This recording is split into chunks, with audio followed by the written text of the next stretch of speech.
أعوذ بالله من الشيطان الرجيم. بسم الله الرحمن الرحيم. كافها يا عين صاد. پروگرام بہت اچھا چل رہا ہے. میں یہ کہوں گا کہ اگر فضیلت الشیخ شاہد اقبال سنابلی حفظہ اللہ و تولا کو پوری تقریر میں جمیل اختر شفیق نے تم نے شعر میں کیسے ڈھالا ہے تو غالباً یہ میں نظم پیش کروں گا. اور میں یہ چاہتا ہوں آپ سے جڑنے کی تاکہ آپ کو آنے والے خطیب کے لیے ماحول بنایا جائے. ملاحظہ فرمائیے گا. غیر مسلم کی طرح رسم نبھانا چھوڑ دو.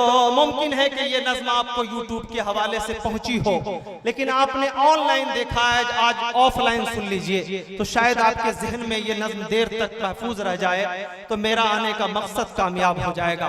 ملاحظہ فرمائیے. غیر مسلم کی طرح رسم نبھانا چھوڑ دو. غیر مسلم کی طرح رسم نبھانا چھوڑ دو. جا کے درگاہ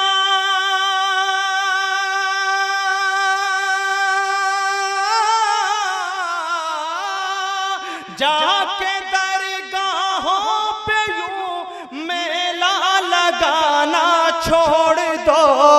غیر مسلم کی طرح رسم نبھانا چھوڑ دو. حضرات, یہ پہلا شعر کتنے لوگوں کو اچھا لگا ہے ہاتھ اٹھا کر کے مجھے بتائیے. یہاں پر بہت شریف لوگ ہیں, کوئی کسی کی جیب میں ہاتھ نہیں ڈالنے جا رہا ہے. آپ بنداس ہاتھ اٹھا سکتے ہیں. ماشاءاللہ, اللہ تبارک و تعالیٰ آپ کے ہاتھوں کو سلامت رکھے. یہ ہاتھ اٹھانے کا ایک فائدہ یہ ہوتا ہے کہ اگر بغل والا آدمی اونگ رہا ہے تو کم از کم اجلت میں آپ کے جلد بازی میں ہاتھ اٹھانے کی وجہ سے وہ جاگ جائے گا اور مجھے یہ احساس ہو جائے گا کہ وہ کہاں پہ آیا ہوا ہے. اللہ تبارک و تعالیٰ آپ کے بیٹھنے کو قبول فرمائے. ملاحظہ فرمائیے. غیر مسلم کی طرح رسم نبھانا چھوڑ دو. مانگنا جو کچھ بھی ہے وہ مانگ لو اللہ سے. مانگنا جو کچھ بھی ہے وہ مانگ لو اللہ سے. قبر والے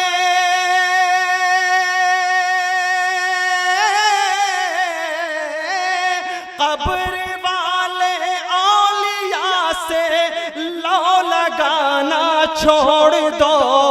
غیر مسلم کی طرح رسم نبھانا چھوڑ دو. ایک ہی اللہ سب کا رازق و مالک بھی ہے. ایک ہی اللہ سب کا رازق و مالک بھی ہے. سینکڑوں قبروں کا تمہیں چکر لگانا چھوڑ دو. غیر مسلم کی طرح رسم نبھانا چھوڑ دو. اور حضرات, اہل حدیثوں کا جو پیغام ہے, ہماری جو دعوت ہے وہ یہ ہے کہ صاحب ایک ہاتھ میں قرآن, دوسرے ہاتھ میں رسول اللہ کی احادیث. جب یہ نظم میری وائرل ہوئی تو بہت سارے ہمارے مہذب قسم کے, بلکہ یہ کہیے کہ غیر مہذب قسم کے شخص, ایسے ایسے الفاظ ہمارے بھائیوں نے گالیوں کی شکل میں نوازا کہ جسے اگر آپ ڈھونڈنے چل جائیں تو دنیا کی کسی ڈکشنری میں ویسے الفاظ نہیں ملیں گے. لیکن میں یہ سوچ کر کے خوش ہوا کہ یہ الگ الگ بات ہے. گالیاں دینا ابو جہل کا کام تھا اور گالیاں سن کر کے تبسم فرمانا یہ رسول اللہ کا کام تھا. یہ اپنا اپنا ظرف ہے کہ کوئی گالی دے کر کے خوش ہوتا ہے, اور یہ اپنا ظرف ہے کہ کوئی گالی سن کر کے دعائیں دے کر کے خوش ہوتا ہے. ہمیں یہ فخر حاصل ہے, ہمیں یہ انفرادیت حاصل ہے, ہمیں یہ امتیاز حاصل ہے کہ الحمدللہ جماعت اہل حدیث کا بچہ اگر بولو اپنے شکم پہ پتھر تو باندھ سکتا ہے, لیکن اگر یہ کہو کہ تم توحید سے سودا کر لو, رسول کائنات کی حدیث سے سودا کر لو, جماعت اہل حدیث کا بچہ سر کٹا دے گا لیکن غیر اللہ کے سامنے سجدہ کرنا گوارا نہیں کرے گا. یہ ہماری جماعت کا پیغام ہے. اس حوالے سے ایک شعر پڑھتا ہوں, ملاحظہ فرمائیے گا. غیر مسلم کی طرح رسمیں نبھانا چھوڑ دو, ہاتھ میں ہے داہنے قرآن اور بائیں حدیث, ہاتھ میں ہے داہنے قرآن اور بائیں حدیث. خاک ہو جا خاک ہو جاؤ کہ ہم کو آزمانا چھوڑ دو, غیر مسلم کی طرح رسمیں نبھانا چھوڑ دو. حضرات, ایک قبیلہ ہے, ایک سماج کے لوگ ہیں. ایک جگہ میں گیا تھا, ایک صاحب کو دیکھا, میں نے سمجھا کہ امام صاحب یہی ہوں گے. ہری پگڑی لگائے ہوئے تھے. میں نے ان سے پوچھا کہ سورہ فاتحہ سنا دیجئے, تو پتا چلا کہ بسم اللہ بھی ڈھنگ سے نہ سنا پا رہے ہیں.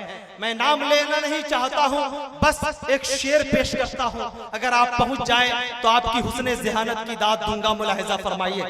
غیر مسلم کی طرح رسمیں نبھانا چھوڑ دو, کیا ہری پگڑی ہی جبہ میں چھپا اسلام ہے, کیا ہری پگڑی ہی جبہ میں چھپا اسلام ہے. اس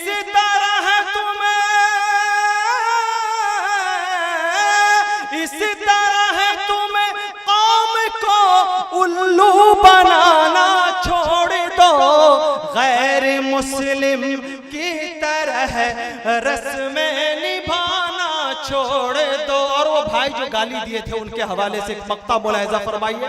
میرا کام ہو گیا, یہ نظم آپ نے اچھی طرح سن لی تو سمجھئے کہ جمیل اختر شفیق جو دل پہ پیغام لے کے آیا تھا وہ پیغام پہنچا دیا. بقیہ جو دوسری چیزیں ہوں گی وہ اضافی ہوں گی, اس کے بعد میں اگلے خطیب تک پہنچوں گا. ملاحظہ فرمائیے. غیر مسلم کی طرح رسمیں نبھانا چھوڑ دو, کیا شفیق اس دور میں حق بولنا بھی جرم ہے, کیا شفیق اس دور میں حق بولنا بھی جرم ہے. 2 ٹکے کے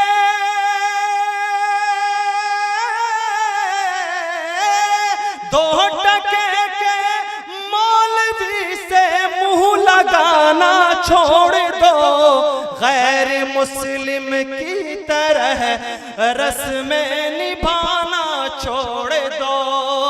جا کے درگاہوں پہ یوں میلہ لگانا چھوڑ دو. حضرات